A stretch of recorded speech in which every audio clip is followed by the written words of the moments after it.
पुण्यात शरद पवारांच्या बैठकांचा सिलसिला सुरूच आहे। पुण्यात शरद पवार बैठका घेत आहेत। निसर्ग कार्यालयात मुलाखतीसाठी इच्छुकांची मोठी गर्दी झालेली आहे। शरद पवार इच्छुक उमेदवारांच्या मुलाखती घेत आहेत।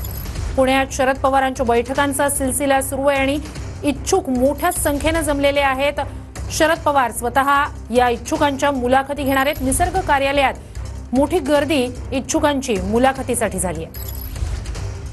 मधला हर्षवर्धन पाटलांचा पक्षप्रवेश उरकल्यानंतर शरद पवार हे पुण्यातल्या निसर्ग कार्यालयामध्ये दाखल झालेले आहेत। आज उत्तर महाराष्ट्रातल्या सगळ्या जिल्ह्यांमधले इच्छुक उमेदवार जे आहेत ते पुण्यामध्ये बोलवण्यात आलेले आहेत आणि पार्लमेंटरी बोर्डमधले सदस्य जे आहेत ते इच्छुक उमेदवारांच्या मुलाखती घेणार आहेत। आपण जर या ठिकाणी नजर टाकली तर निसर्ग कार्यालयामध्ये उत्तर महाराष्ट्रातील धुळे असेल, जळगाव, त्याचबरोबर नाशिक या सगळ्या जिल्ह्यांमधून हे सगळे पदाधिकारी जे आहेत ते पुण्यामध्ये दाखल झाले आहेत। गेल्या 2 दिवसांपासून शरद पवार स्वतः पुण्यामधल्या खरं तर इच्छुक उमेदवारांसोबत बैठका ज्या आहेत ते घेत आहेत। मात्र मोठ्या संख्येने पदाधिकाऱ्यांची गर्दी जी आहे ते आपल्याला या ठिकाणी पाहायला मिळते। 2 दिवसांमध्ये जवळपास 1600 खरं तर इच्छुक उमेदवारांनी मुलाखती ज्या आहेत त्या राष्ट्रवादी काँग्रेस शरदचंद्र पवार पक्षासाठी दिलेल्या आहेत। त्यामुळे आज खरं तर तिसरा दिवस आहे की तिसऱ्या दिवशी सुद्धा शरद पवार हे हर्षवर्धन पाटील यांचा पक्षप्रवेश उरकल्यानंतर या ठिकाणी इच्छुकांच्या मुलाखती ज्या आहेत ते घेत आहेत। आपण पाहतोय की उत्तर महाराष्ट्रातील सगळ्या जिल्ह्यातील पदाधिकारी आपल्याला पाहायला मिळत आहेत। मात्र मोठ्या संख्येने आपण पाहतोय की उत्तर महाराष्ट्रातील पदाधिकारी हे पुण्यामध्ये शरद पवारांच्या भेटीसाठी दाखल झालेले आपल्याला पाहायला मिळत आहेत। Camera person Ganesh More, Pradeep Kapse, TV9 Marathi.